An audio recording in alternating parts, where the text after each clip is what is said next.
গ্রামে হারু নামের এক কাঠুরিয়া বাস করত। সে রোজ সকাল হলে কাঠ কাটতে যেত আর সন্ধেবেলা কাঠ কেটে এনে সেগুলোই গ্রামে বিক্রি করে তার জীবন কাটাতো। এভাবেই চলছিল তার জীবন। প্রত্যেক দিনের মতো হারু একদিন জঙ্গলে গিয়ে দেখলো সেখানে অনেক গাছই আগে থেকে কে কেটে রেখেছে। মনে হচ্ছে কেউ আমার আগে এসে আগে থেকে গাছগুলো কেটে নিয়ে গেছে। ও কোনো ব্যাপার নয়, যাই একটু জঙ্গলের ভেতরে যাই। এরপর হারু জঙ্গলের মধ্যে গিয়ে দেখে অনেক গাছ আছে ওখানে। আরে এখানে তো অনেক গাছ আছে, যদি এক বছরও কাটি তবুও গাছ শেষ হবে না। ভালো হলো। যখনই হারু গাছ কাটতে গেল দেখলো গাছের ওপরে একটা মা বানর তার ছানা নিয়ে বসে আছে। হায় ভগবান, এক্ষুনি কি সর্বনাশ করতে যাচ্ছিলাম। ভাগ্যিস আগে থেকেই এই বানর আর তার বাচ্চাকে দেখতে পেলাম, না হলে এক্ষুনি আমার একটা ভুলের জন্য ওদের আশ্রয়স্থলটাই হারিয়ে যেত। না না, এই গাছটা থাক, যাই অন্য কোনো গাছের দিকে সন্ধানে যাই। তারপর হারু জঙ্গলের আরো ভেতরে যায়। সেখান থেকে কাঠ কেটে নিয়ে গিয়ে সেটা গ্রামের বাজারে বিক্রি করে দেয়। এইভাবেই হারু রোজ যাওয়া আসা করত। মাঝে মাঝে তো হারু সেই বানর পুত্রের জন্য ফলও নিয়ে যেত। রোজগারের মতো একদিন হারু জঙ্গলে যায়, কিন্তু গিয়ে দেখে সেখানে ওই রাজ্যেরই রাজার মন্ত্রী কিছু লোকজন এনেছে এবং সেই গাছটাই কাটতে যাচ্ছে। তখনই হারু বলে ওঠে, মন্ত্রী মশাই, আপনি এই গাছ কেন কাটছেন? এটা আমাদের রাজার আদেশ যে গরমের আগে যেন গাছ কেটে দিই, এবং তাই আমরা এখানে এসেছি। ও, রাজার আদেশ, সে তো ঠিক কথা। ঠিক আছে মন্ত্রী মশাই, আপনি এই গাছটা বাদে অন্য গাছ কাটুন, কারণ এই গাছেই এক মা বাঁদর তার সন্তানকে নিয়ে থাকে। আপনি গাছ কাটলে ওদের বাসাটা ভেঙে পড়বে। তো কি হয়েছে, এখানে অনেক গাছ আছে, ওরা আবার অন্য কোথাও চলে যাবে। তবুও মন্ত্রী মশাই, এই গাছ আপনি কাটেন না। আমি কি শুধুই কোন গাছে কোন পাখি বসে আছে, কোন গাছে কোন বানর বসে আছে এটাই দেখভাল করব? কোন গাছ কাটবো কোন গাছ কাটবো না সেটা কি তোমার কথা মতো চলবে নাকি? আমি এসব কথা শুনতেও চাইছি না। ভালোভাবে এখান থেকে চলে যাও, না হলে আমি আমাদের রক্ষীদের দিয়ে তোমায় জেলে ভরে দেব।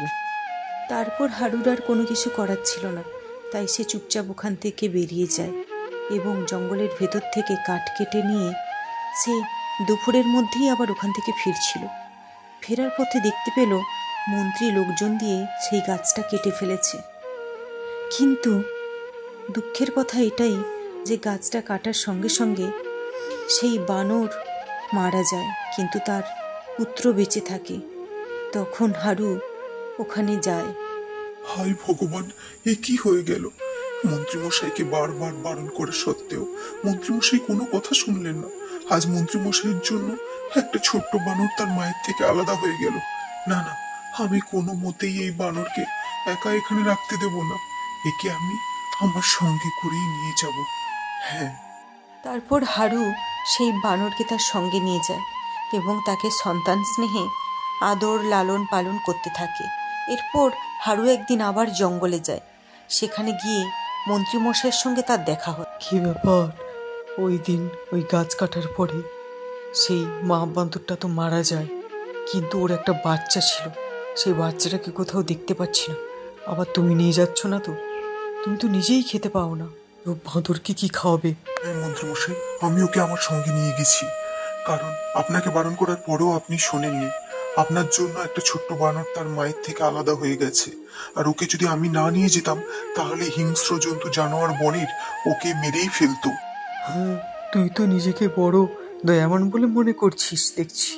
মন্ত্রীমশাই, আমি আবার শেষবারের মতো আপনার কাছে একটাই অনুরোধ করছি যে পরের বার গাছ কাটার আগে একবার দেখে নেবেন সেখানে কোনো পশু পাখি বাসা বেঁধেছে কিনা। ওহো, তুই কি বলছিস? আমি এবার থেকে গাছ কাটার আগে ভালো করে গাছ দেখে নেবো? মানে কি বলতে চাইছিস? আমি সবসময় সব গাছ কাটার আগে প্রত্যেকটা গাছের গোড়ায় গিয়ে দেখবো, যদি সেখানে কেউ থাকে তাকে এইভাবে বলবো যে ওহো ভাই, দয়া করে এই গাছটা থেকে সরে গিয়ে অন্য জায়গায় বাসা করো, আমি সেটা কাটবো? যদি এটা ভেবে থাকিস, ভুল ভেবেছিস। এটা কোনো মতেই হবে না।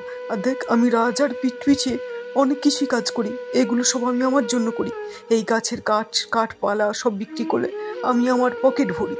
আর হ্যাঁ, তুই যদি ভালো চাস এই রাজ্য থেকে বেরিয়ে যা, কারণ পরের বার যদি তোকে আমি আমার সামনে দেখি, তোকে কিন্তু ফাঁসাতে আমার 1 সেকেন্ড সময় লাগবে না। তাই ভালো চাইলে এখান থেকে বেরিয়ে যা, পরের বার যেন না তোকে আমি দেখি এখানে।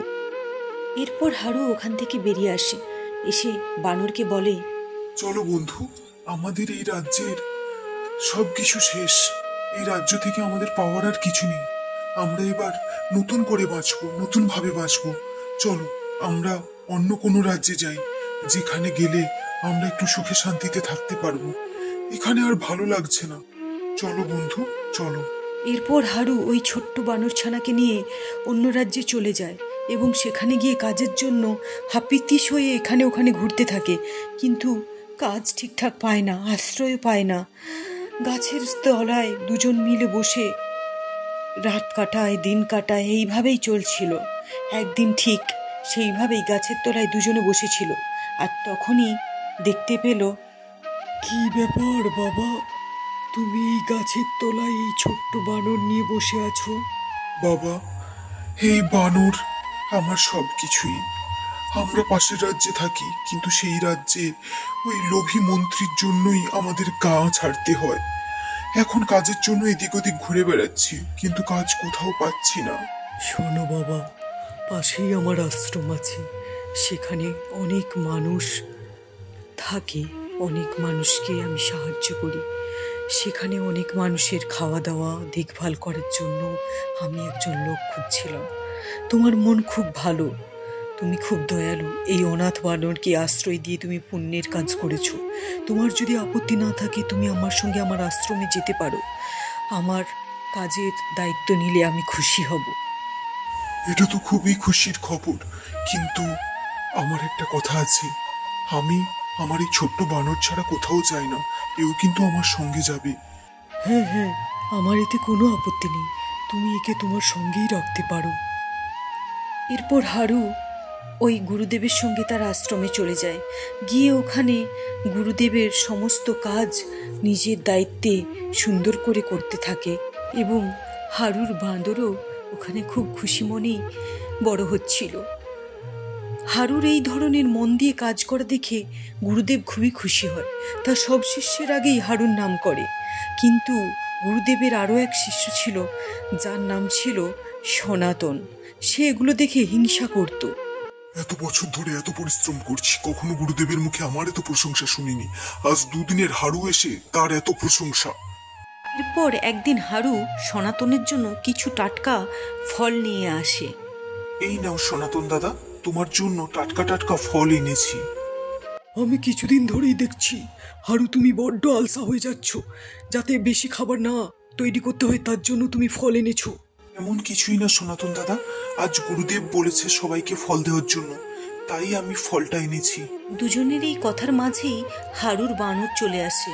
এসেই সে ফল খেতেই যাচ্ছিল, এই রকম দেখেই সনাতন বড্ড রেগে গেল। আরে আরে, এই বানরকে তোমার সামলাও সামলাও, দেখছি আমার ভাগের ফলটাই খেয়ে চলে যাবে। এই বানরকে যাও, এক্ষুনি গিয়ে কোথাও জঙ্গল ছেড়ে দিয়ে এসো। সনাতন দাদা, আমায় ক্ষমা করো, কিন্তু আমার বানর যদি ফল খেয়ে নিত, আমি আবার নতুন ফল এনে দিতাম। কিন্তু একে আমার থেকে আলাদা করার কথা ভেবো না। এরপর সনাতন রেগে গিয়ে গুরুদেবের কাছে হারুর নামে যা নয় তা বলে, কিন্তু গুরুদেব হারুর প্রশংসা করে এবং সনাতনকে বকা দেয়। তাতে সনাতন আরও রেগে ওঠে। আহা, আজ এই হারুর জন্য আর ওই বানরের জন্য গুরুদেব আমাকে এত বড় কথা শোনালো, এতগুলো কথা শোনালো। আমাকে কিছু একটা করতেই হবে, যাতে সাপ মরে কিন্তু লাঠি না ভাঙে।